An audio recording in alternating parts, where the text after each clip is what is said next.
प्रणम्य शिरसा देवं गौरीपुत्रं विनायकं भक्तावासं स्मरे नित्यम् आयुष्कामार्धसिद्धये।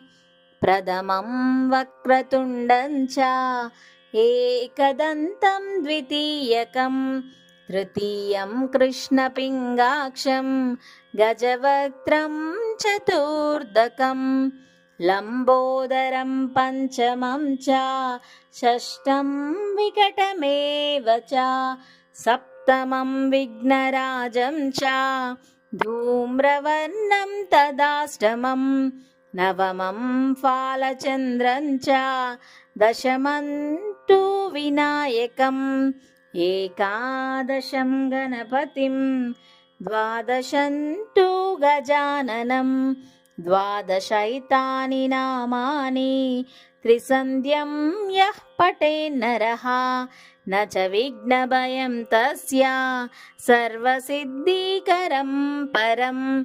विद्यार्थी लभते विद्यां धनार्थी लभते धनं पुत्रार्थी लभते पुत्रान् मोक्षार्थी लभते गतिम्।